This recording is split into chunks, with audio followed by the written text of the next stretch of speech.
eet105, chapter 12, problem 14. This section is 12.10 air gaps. It says find the current I required to establish a flux phi of 2.4 times 10 to the negative fourth Webers in the magnetic circuit. So this has a gap right here. This is what you're given. You're given this gap as a 0.03 meters. That N is 100 turns. You're not given I because that's what you're being asked to find. The flux is in the material. This distance A to B and E to F is 0.05 meters. The distance from A to F and B to E is 0.02 meters, and it tells you that the distance L from B to C and D to E is the same, so it's symmetrical. So the first thing is they wrote this down again and this again. And then you have to calculate what B to C and D to E is because they gave A to F, which is the same as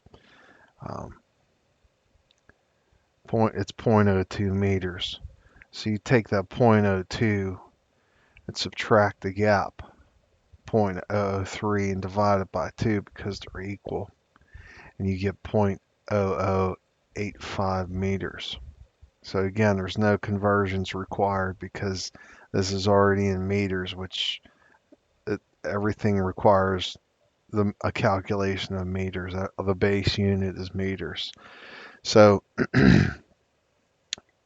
your force N is N times I.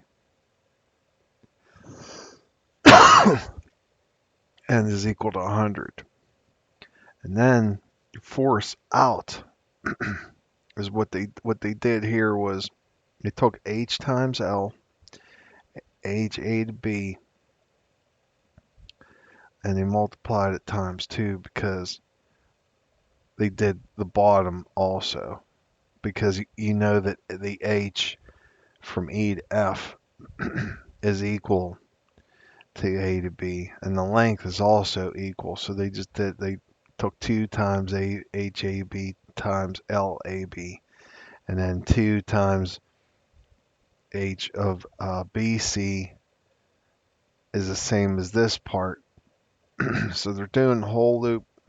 So we did this top part, this bottom part, and this first term, and then add to this part BC times the length, and that'll take care of DE also. And then the H of A to F, which is this part, times that length. And then the thing that they added in here is H times HG times LG, which is the length of the gap times the H of the gap, which we were given earlier in the notes. H of the gap is the magnetizing force due to the air gap in ampere turns per meter. So you're given Hg equals Bg divided by mu 0. Mu 0 is a constant. So going back to this problem, first thing you do, you know what phi is, and you know what the A throughout is because it's uniform. That's why it's throughout. So you calculate that. You get your 1.2 Teslas, and then you figure out from figure 12.8 your H. So B is 1.2 Teslas. It's a sheet steel material. So if we go to figure 12.8, this is sheet steel, and it was 1.2, I believe, which is about right here at that line. So if you go down here, I would estimate it to be 20, 40, 60, about 380 for your value of H. They said 360. That's fine. So going back to this equation, your H value is going to be your 2 times 360 times your 0.05, which is this part right here and the bottom part. And then your 2 times 360 times your 0.0085, which is these two sections right here. And then your 360 times 0.02, which is this section right here. Then the gap.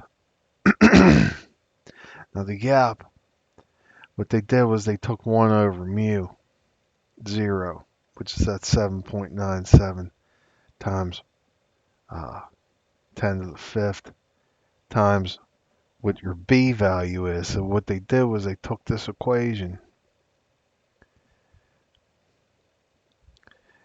You know what mu 0 is, and you know what BG is. So that's how you figure out what HG is. What they did was they took 1 over mu 0 and multiplied it times BG, which gives you HG. Okay?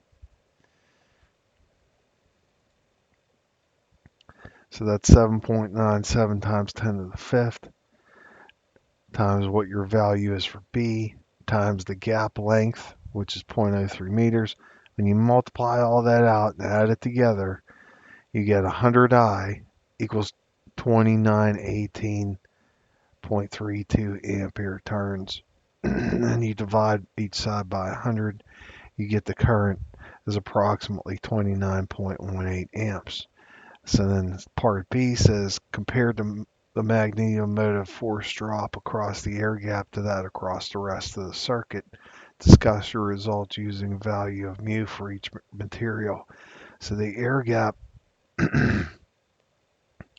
metal is 2869. That was this portion right here, as opposed to the sum of the air of the force of the rest of the portion. It's huge. Okay, so 2869 divided by 49.72, which is these three added together, is about 58 to 1.